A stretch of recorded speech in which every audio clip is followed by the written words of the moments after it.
தொழில்துறை சார்பில் முடிவுற்ற திட்டப்பணிகளை தொடங்கி வைத்து புதிய திட்டப்பணிகளுக்கு அடிக்கல் நாட்டு விழாவிலே பங்கேற்றுள்ள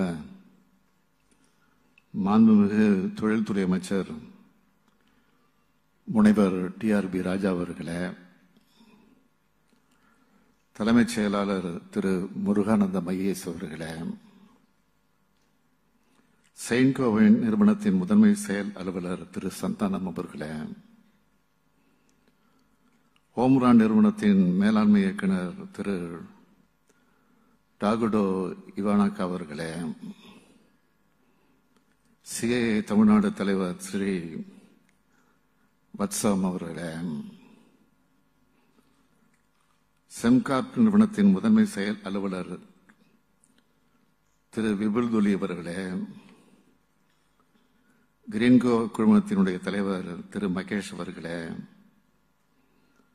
தொழில்துறையினுடைய செயலாளர் திரு அருண்ராய் ஐஏஎஸ் அவர்களே, மேலாண்மை இயக்குநர் சந்தீப் நந்தூரி ஐஏஎஸ் அவர்களே, திரு விஷ்ணு ஐஏஎஸ் அவர்களே, பல்வேறு தொழில் நிறுவனங்களை சார்ந்திருக்கக்கூடிய நிர்வாகிகளே, அரசு உயர் அலுவலர்களே,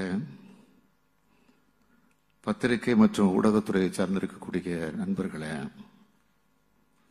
உங்கள் அனைவருக்கும் என்னுடைய அன்பான வணக்கத்தை நான் தெரிவித்துக் கொள்ள விரும்புகிறேன். தமிழ்நாட்டோட தொழில்துறை வரலாற்றிலையும் வளர்ச்சி வரலாற்றிலேயும் இது மிக மிக முக்கியமான நாள். நம்மோட பொருளாதார திறனை உலகுக்கு எடுத்து காட்டுற நாளாகவும், தமிழ்நாட்டுக்கு ஒளிமயமான எதிர்காலம் இருக்கிறத உணர்த்துற நாளாகவும் இந்த நாள் அமைஞ்சிருக்கு. கடந்த ஜனவரி மாதம் உலக முதலீட்டாளர் மாநாட்டை நடத்தி இருக்கிறோம். மாநாடுகளை நடத்துறதை விட அந்த மாநாடுகள் மூலமா எவ்வளவு முதலீடுகளை ஈர்த்தோம் என்பது போல அதுல தான் வெற்றி அடங்கியிருக்கு. அந்த மாநாடு மூலமா நாம் மேற்கொண்ட புரிந்துணர்வு ஒப்பந்தங்களோட எண்ணிக்கை 631. ஈர்க்கப்பட்ட முதலீடுகளோட 6.64 லட்சம் கோடி ரூபாய். இது மூலமா 14 லட்சம் பேருக்கு நேரடியாகவும் 12 லட்சம் பேருக்கு மறைமுகமாகவும் வேலைவாய்ப்பு கிடைக்கும். மொத்தமா சொல்லணும்னா கடந்த 3 ஆண்டுகள்ல 31 லட்சம் பேருக்கு நேரடி மற்றும் மறைமுக வேலைவாய்ப்பை உருவாக்குகிற வகையில 9,74,000 கோடி ரூபாய்க்கு முதலீடுகளை ஈர்த்திருக்கிறோம். எம்ஓயு போட்டதோட நம்மோட கடமை முடிஞ்சிருச்சுன்னு இருந்துடாம அந்த தொழில்களை நிறுவுறதுக்கு தேவையான ஆதரவு சேவைகள் அளிச்சுக்கிட்டு வந்துகிட்டு இருக்கிறோம். அதோட முன்னேற்றத்தை தொடர்ந்து கண்காணிச்சு அந்த திட்டங்கள் விரைந்து செயலாக்கப்படுறத நம்மோட அரசு உறுதி செஞ்சுக்கிட்டு இருக்கு. இது ஏதோ கடமையா மட்டும் கருதாம தன்னார்வத்தோட செயல்படுத்தி காட்டி வரும். அதை மாண்புமிகு தொழில்துறை அமைச்சர் டிஆர்பி ராஜாவுக்கும் தொழில்துறை அதிகாரிகளுக்கும் என்னோட நெஞ்சார்ந்த வாழ்த்துக்களையும் பாராட்டுக்களையும் நான் இந்த நேரத்தில் தெரிவித்துக் கொள்ள விரும்புகிறேன். இதோட தொடர்ச்சியா சில திட்டங்களை துவக்கி வைக்கவும் சில திட்டங்களுக்கு அடிக்கல் நாட்டவும் நான் வந்திருக்கிறேன். 19 வகையான திட்டங்களை இன்னைக்கு தொடங்கி வச்சிருக்கிறேன். 17,616 கோடி ரூபாய் மதிப்பிலான இந்த திட்டங்கள் மூலமா 64,968 பேருக்கு வேலைகள் கிடைக்கப் போகுது. 28 வகையான திட்டங்களுக்கு அடிக்கல் நாட்டியிருக்கிறேன். இதோட மொத்த முதலீட்டு மதிப்பு 51,157 கோடி ரூபாய். இது மூலமா 41,835 பேருக்கு வேலைகள் கிடைக்கும் என்ற மகிழ்ச்சியான செய்தியையும் நான் தெரிவிச்சுக்கிறேன். தொழில் வளருதுன்னா அந்த நிறுவனம் மூலமா மாநிலம் வளருது. கிடைக்கிற வேலை வாய்ப்புகள் மூலமா குடும்பங்களும் வளருது, வாழுது. அந்த வகையில் வளர்ச்சியோட அடையாளமா தொழில் நிறுவனங்கள் இருக்கு. அமைதியான சட்டம் ஒழுங்கு சிறப்பா இருக்கிற மாநிலத்தை தேடித்தான் தொழில்துறையினர் வருவாங்க என்பது உங்க எல்லாருக்கும் தெரியும். தமிழ்நாட்டில் நிம்மதியா தொழில் நிறுவனத்தை நடத்தலாம் என்ற நம்பிக்கை தொழிலதிபர்களுக்கு வந்திருக்கு. அதோட அடையாளமாகத்தான் ஏராளமான தொழிற்சாலைகள் கடந்த 3 ஆண்டுகளா தமிழ்நாட்டில் உருவாகி வருது. தமிழ்நாட்டோட முதலமைச்சர் என்ற முறையில்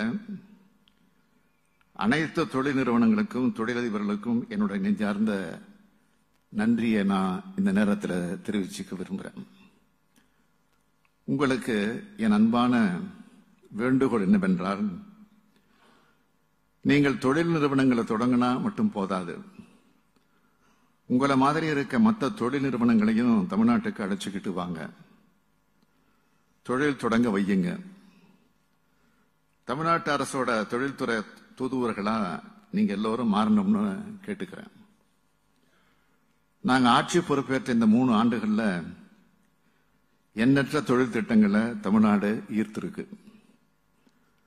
அதிக முதலீடுகளை ஈர்க்கக்கூடிய உயர் தொழில்நுட்பம் வாய்ந்த தொழில்களையும் அதிக எண்ணிக்கையிலான வேலைவாய்ப்புகளை உருவாக்கக்கூடிய தொழில்களையும் ஈர்த்து அது மூலமா 2030ஆம் ஆண்டிற்குள் $1 டிரில்லியன் அமெரிக்க பொருளாதாரமா மாறணும் என்ற தமிழ்நாட்டோட இலக்கை அடையறதுக்காக நம்முடைய அரசு முனைப்போடு செயலாற்றி வருது. இந்த இருமுனை முயற்சி இப்போ சாதகமான பலன்களை தந்துட்டு வருது. இன்றைய தினம் பல்வேறு வகையான திட்டங்களை தொடங்கி வச்சிருக்கேன். மோட்டார் வாகனங்கள், பொது உற்பத்தி, தொழிற்பூங்காக்கள், மின்னணுவியல், மருத்துவ உபகரணங்கள், தகவல் தொழில்நுட்பம், தகவல் தொழில்நுட்ப சேவைகள், உணவு பதப்படுத்துதல், ரசாயனங்கள், ஜவுளி மற்றும் ஆடைகள், உயிர் அறிவியல், பசுமை ஹைட்ரஜன், கட்டுமான பொருட்கள் உள்ளிட்ட பல்வேறு நிறுவனங்கள் இன்னைக்கு தொடங்கப்பட்டிருக்கு. இதன் மூலம் 1,06,803 நபர்களுக்கு வேலைவாய்ப்பு அளிக்க இருக்கு. இதில் சிறப்பம்சம் என்னவென்றால், இதில் பெருமளவிலான வேலைவாய்ப்புகள் பெண்களுக்கானவை. பெண்கள் முன்னேற்றத்திற்கு முக்கியத்துவம் அளிச்சிட்டு வர நம்ம அரசோட நடவடிக்கைகளுக்கு இந்த சாதனை மேலும் ஊக்கமளிக்கிறது. அனைத்து துறை வளர்ச்சி, அனைத்து சமூக வளர்ச்சி, அனைத்து மாவட்ட வளர்ச்சின்னு நான் சொல்லிட்டு வர்றதோட அடையாளம் இவைதான். தமிழ்நாடு முழுவதும் பரவலான மற்றும் நிலைக்கத்தக்க வளர்ச்சியை உறுதி செய்யறதுல நம்மோட அரசு மிகுந்த கவனம் செலுத்தி வருது.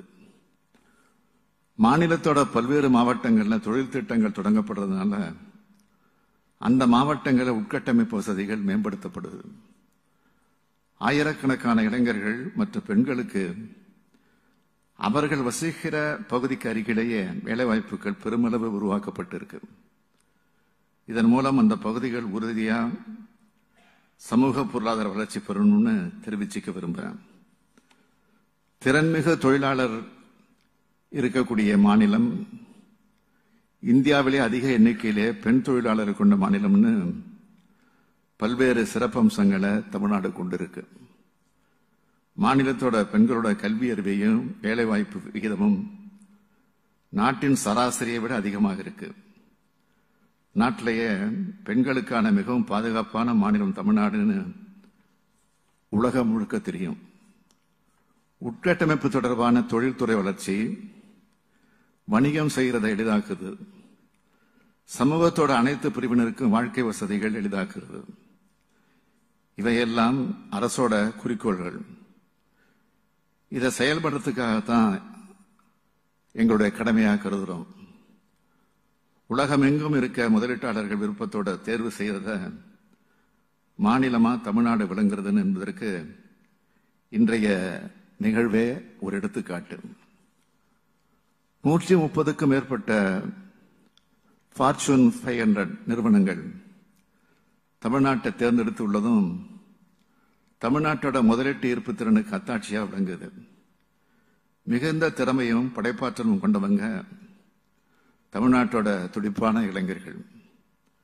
நம்மோட இளைஞர்கள் இந்தியாவிலேயே மட்டுமல்ல, உலகம் முழுக்க பல்வேறு துறைகள்ல பல்வேறு வகையில சிறப்பா பணிபுரிஞ்சுட்டு இருக்காங்க. எனவே எங்க இளைஞர்களோட திறன்களை நல்லா பயன்படுத்திக்கணும்னு முதலீட்டாளர்களை அன்போடு கேட்டுக்கிறேன். இன்றைய தினம் துவக்கி வைக்கப்பட்ட மற்ற அடிக்கல் நாட்டப்பட்ட அனைத்து திட்டங்களும், அந்த திட்டங்கள் அனைத்துக்கும் தமிழ்நாடு அரசின் சார்பாக என்னோட வாழ்த்துக்களை தெரிவிப்பதோடு, ஒவ்வொரு திட்டத்தோட சுமூகமான செயல்பாட்டுக்கும் சாதகமான சூழலை உருவாக்குறதுல தமிழ்நாடு மனப்பூர்வமான ஆதரவளிக்கும் என்று உறுதியளித்து என்னுடைய உரையை நிறைவு செய்கிறேன். நன்றி, வணக்கம்.